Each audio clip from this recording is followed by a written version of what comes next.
Monsieur le Président, Excellences, chers amis du Liban, je salue cette initiative du président Macron et je souligne notre engagement à réaliser les objectifs de cette conférence et à soutenir le peuple libanais.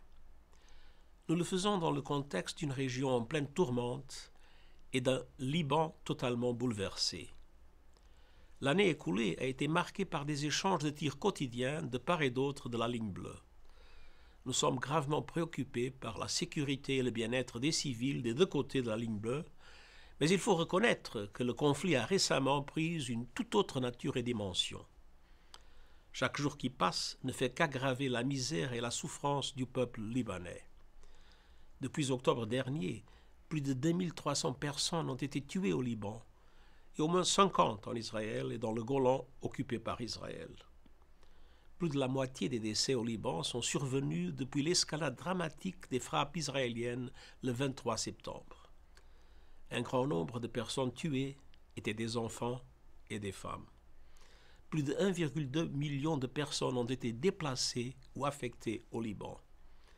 Et au cours de la dernière année, plus de 60 000 personnes ont été déplacées en Israël et dans le Golan occupé par Israël. Nous observons des bombardements aériens intenses et continus menés par Israël dans les zones densément peuplées du Liban, y compris Beyrouth, et des incursions terrestres à travers la ligne bleue, ainsi que des attaques continues de missiles, de drones et de roquettes de Hezbollah vers Israël. Un cessez-le-feu immédiat est nécessaire, accompagné de mesures significatives vers la pleine mise en œuvre des résolutions 1559 et 1701 du Conseil de sécurité. La souveraineté et l'intégrité territoriale de tous les pays doivent être respectées. Les civils doivent être protégés. Les infrastructures civiles ne doivent pas être prises pour cible. Les obligations en vertu du droit international doivent être respectées. J'exhorte les amis du Liban à soutenir les efforts humanitaires en cours, notamment en finançant rapidement l'appel éclair pour le Liban. J'appelle les dirigeants libanais à prendre des mesures résolues pour assurer le bon fonctionnement des institutions d'État afin de relever les défis politiques et sécuritaires urgents du pays. Et j'encourage les partenaires à renforcer leur soutien à ces institutions étatiques, y compris les forces armées libanaises, qui sont une composante vitale dans la construction d'un avenir sûr et pacifique. Je salue les femmes et les hommes courageux de notre force de maintien de la paix au Liban, la FINUL, et la famille des Nations Unies dans tout le pays qui s'efforcent de remplir leur mandat dans des conditions si difficiles. Soyons clairs, les attaques contre les casques bleus de l'ONU sont totalement inacceptables. Elles sont contraires au droit international, contraires au droit international humanitaire et peuvent constituer un crime de guerre. Je rends également hommage aux travailleurs humanitaires qui s'efforcent de venir en aide à des populations en détresse.